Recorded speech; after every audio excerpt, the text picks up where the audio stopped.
네가 의지를 갖는 게 제일 중요하니까 네. 파이팅 하자. 네. 자, 만나. 튼튼하게 잘 커라.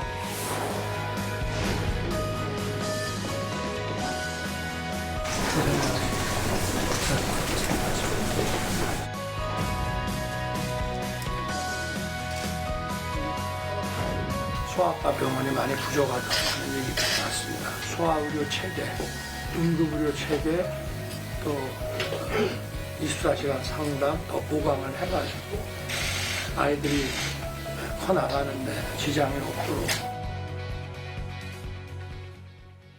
자, 윤석열 대통령이 직접 소아 의료를 챙기고 나선 것도요, 심각한 출산율과 무관치 않습니다. 조선일보 보시겠습니다. 0.78명 쇼크, 한국이 사라져간다. 한국이 사라져간다. 착잡하기도 하고요, 섬뜩하기도 합니다. 합계 출산율은 여성 한 명이 평생 낳을 수 있는 낳을 걸로 예상이 되는 그 아이의 수를 말하는데요.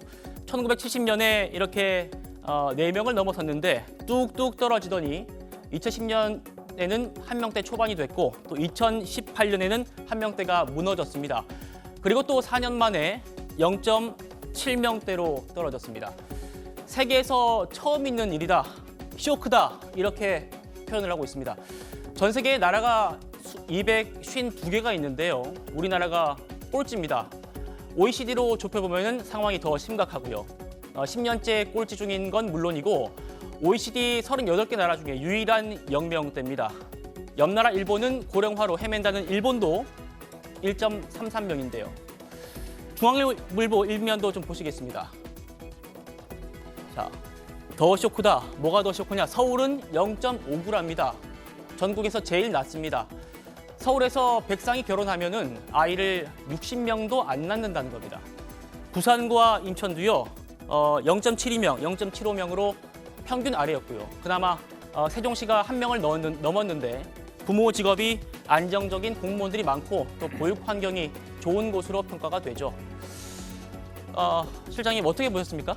네, 출산율이 지금 무너지고 있다는 건 국가가 소멸하고 있다는 겁니다. 국가가 소멸한다는 건 국가의 존망이 없어진다는, 존망이 위태롭다는 것이죠. 이 문제는 국가의 안보 문제입니다. 그런데 지금 2013년부터 지금까지 10년 동안 벌어진 일입니다. 2012년도에 무슨 일이 있었느냐 하면 우리나라 인구가 최초로 5천만 명을 넘어선 그런 자축이 벌어진 그런 해거든요. 그런데 10년 만에 지금 우리는 5천만이 무너질 것을 걱정하고 있습니다. 거꾸로 일본이 똑같은 어떤 사례이지만 일본은 훨씬 더 일찍부터 이 출산율과 관련해서 온갖 대책을 다 마련하고 있는 상황입니다. 그런데 이건 진영의 문제가 아니거든요. 지금 당장 해결해야 될 문제임에도 불구하고 언제나 캐치프레이즈만 난무하는 그런 상황 때문에 이 지경이 됐다는 것입니다. 예, 앞서 잠시 전해드렸듯이 소아 의료 체계도요, 반드시 점검해야 할 부분입니다. 윤 대통령은 의사가 소아과를 기피하는 건 이 정부의 잘못이라면서 앞으로 재원을 아끼지 않겠다고 밝혔는데요. 이도훈 대변인 얘기 들어보시겠습니다. 아이들 건강을 챙기는 것은 국가의 우선적 책무 가운데서도 최우선 책무라고 강조하고 관련 부처는 필요한 어떤 재원도 아끼지 말고 지원하라 이렇게 당부를 했습니다. 의사가 소아과를 기피하는 것은 의사가 아니라 정부 정책의 잘못이다. 소아과를 선택한 것을 잘했다는 소리가 나오도록 우리 정부가 정책을 펼쳐나가겠다. 변호사님, 지난 정부부터 지금 저출산 대책을 한창 내놨는데 지금까지 대책은 효과가 없었던 겁니까? 사실 어떤 지급을 하는 방식으로 좀 돼 있던 부분이 있습니다. 그래서 예산도 많이 좀 투입이 됐던 건데 이를테면 뭐 난임 시술 지원비를 확대한다든지 임신을 하게 되면 바우처를 지급하고 출산을 하게 되면 양육 수당을 지급하는, 그러니까 현물금을 직접 지급하는 방식이었는데요. 이게 근원적인 대책이 되지 못했다는 게 여실히 드러나는 겁니다. 예. 실제로 결혼을 회피하고 임신 출산을 좀 거부하는 그 맥락에는 이 양극화가 굉장히 심해진다는 점, 부동산, 그러니까 안정적인 주거 확보가 상당히 청년층에게 어려운 점이라는 점, 그러니까 사회의 어떤 구조적인 문제가 먼저 해결이 돼야 되는데 그런 부분에 대한 해결 없이 그냥 어떤 현물을 지급하는 방식이 전혀 효과가 없었다. 지금 이 지표가 보여준다고 하겠습니다.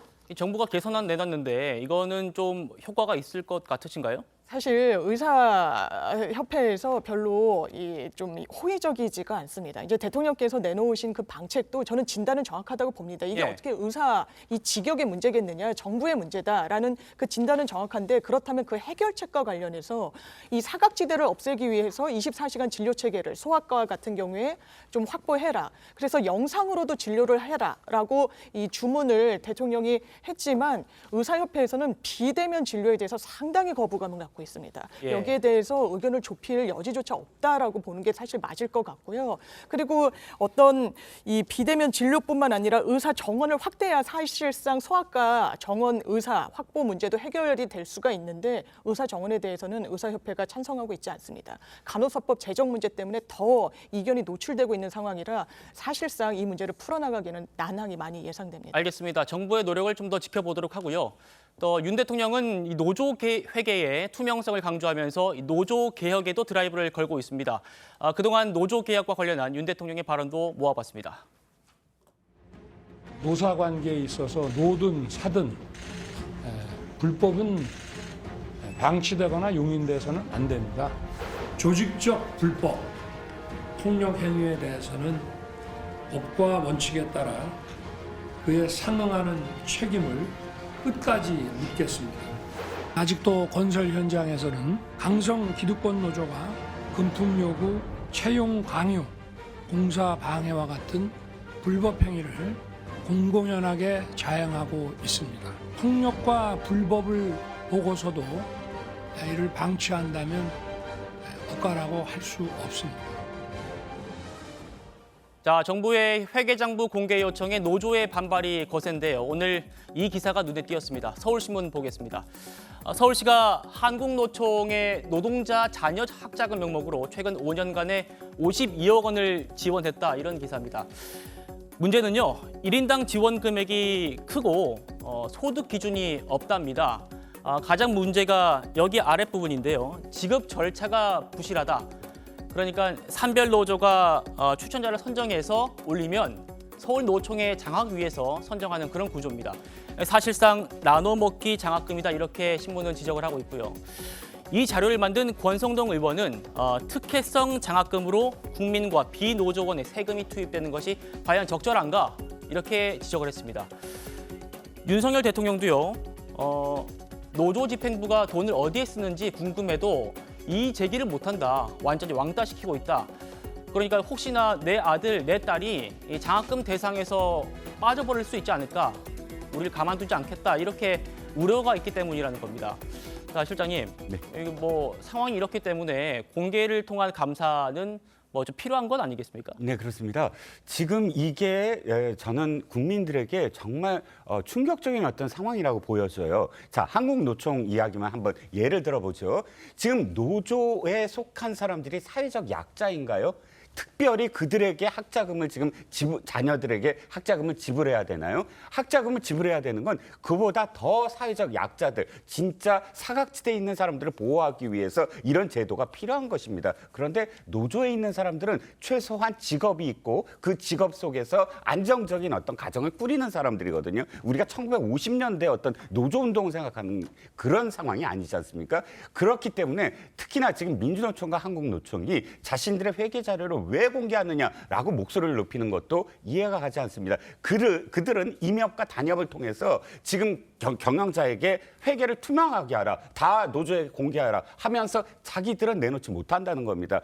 회계가 투명한 나라일수록 국가 경쟁력이 그만큼 확보가 되는 것이고, 그 회계가 투명돼야 되는 건 어떠한 조직도 예외가 없어야 됩니다. 그렇기 때문에 당장 공개를 하는 그런 지금 모습을 보여야 된다는 것이죠.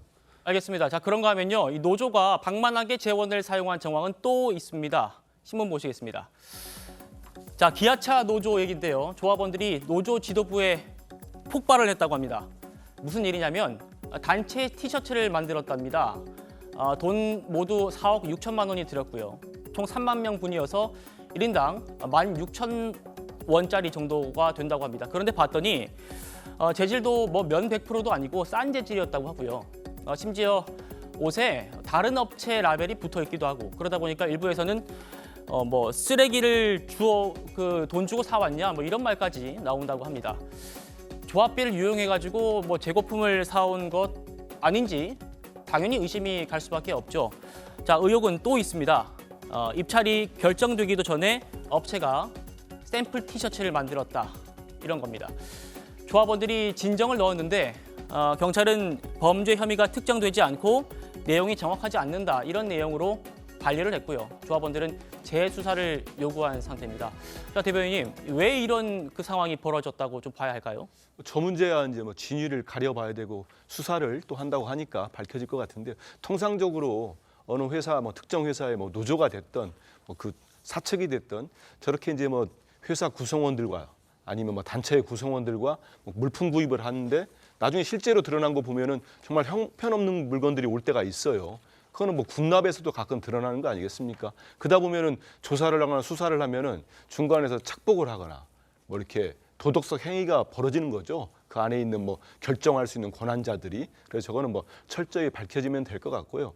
다만 저는 이제 그 정부에서 얘기하는 그 노조 회계의 투명성 부분이 있잖아요. 네. 최근에 이제 국회 입법조사처, 보통 정부나 국회의원들도 이제 어떤 법안을 추진하거나 어떤 행정 결정을 할 때 많이 문의를 합니다. 그런데 국회 입법조사처에서 내놓은 자료를 보면은 지금 노조 회계의 투명성 그걸 요구하거나 해야 된다는 거 국민 세금이 들어가기 때문에 그건 전적으로 동의합니다. 근데 지금 노조로부터 그런 자료를 요구하는 거가 재정 서류, 재정 자료랄지 또는 결산 결과와 같은 운영 실태랄지 이런 부분들은 자료 제출이 하지 않는 게 맞다. 예. 이런 입법조사처의 자료 결과가 나왔거든요.